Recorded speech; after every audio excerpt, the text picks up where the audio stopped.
Day 127. 2 Samuel chapter 6 and 7. 1 Chronicles chapter 17. King David wanted to bring the Ark of God back to Jerusalem. It sounded like a wonderful idea. Worship music filled the air. People celebrated loudly. But suddenly, tragedy struck.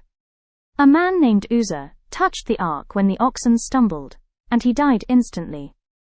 At first glance, this feels shocking. Uzzah was trying to help. But here is the unusual lesson. You can have a sincere heart and still ignore God's instructions.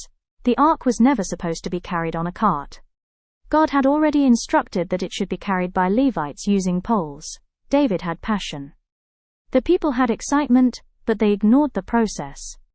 And honestly, this still happens today. People enter marriage with good intentions but ignore wisdom. Parents love their children but neglect emotional presence. Leaders want success but avoid discipline and accountability. Good intentions cannot replace obedience. Sometimes we are so focused on the destination that we disrespect the instructions needed to get there safely. The truth is, passion without preparation can become dangerous. After Uzzah died, David became afraid of the ark and sent it to the house of Obed-Edom. But something unexpected happened. Obed-Edom's entire household began to prosper. What people feared became another man's blessing. Sometimes opportunities scare other people because they look risky, uncomfortable, or unfamiliar. A difficult child.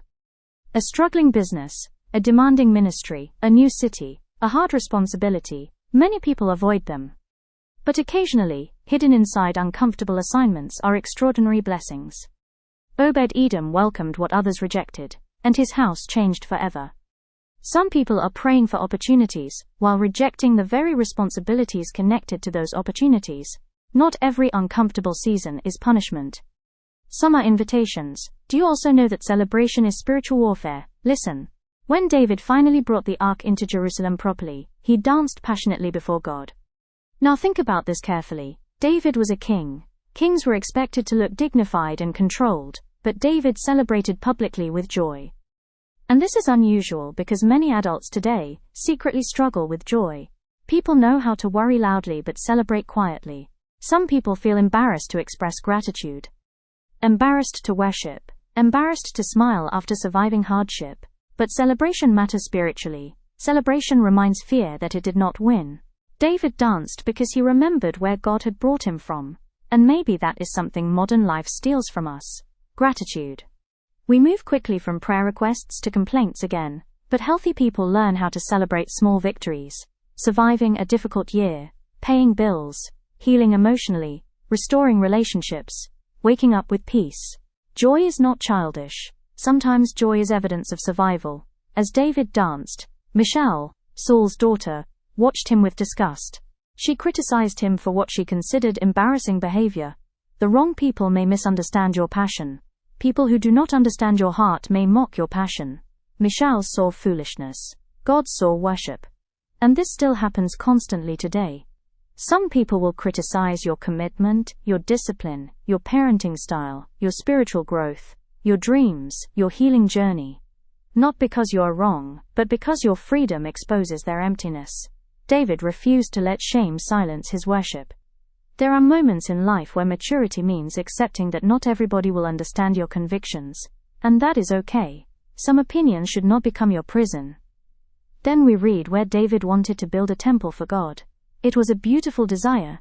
Even the prophet Nathan initially approved it. But later, God said no. This is one of the hardest lessons in life. Not every good idea is your assignment. David wanted to do something noble. But God had different plans. We struggle with this deeply because we often believe, if it is good, then it must be right. But timing matters. Assignments matter. Purpose matters. Sometimes God allows one person to start what another person will finish. That requires humility. Some people become bitter because they confuse rejection with failure. But a closed door does not always mean you are unqualified. Sometimes your role is preparation, not completion. David prepared resources. Solomon built the temple. Both assignments mattered. Your private conversations matter more than public applause. One of the most beautiful moments in these chapters happens after God speaks to David through Nathan. David goes and sits before God in humility. Notice something important. David did not respond with pride. He responded with reflection. He sat quietly before God and asked, "Who am I?" That is powerful, because public success can easily damage private character. Today, people spend enormous energy building public images, such as social media presence, appearance, influence, reputation. But private conversations reveal true character. David knew that crowns did not make him self-sufficient. Healthy people maintain humility, even after success.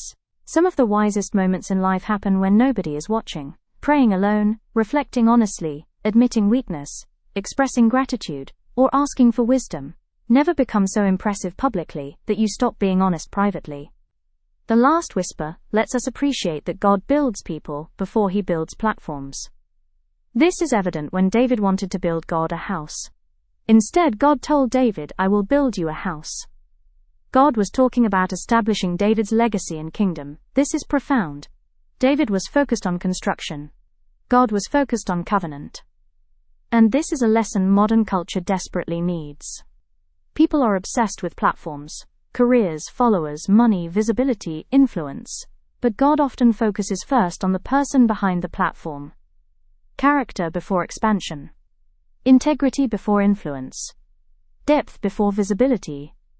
Because success without character eventually collapses.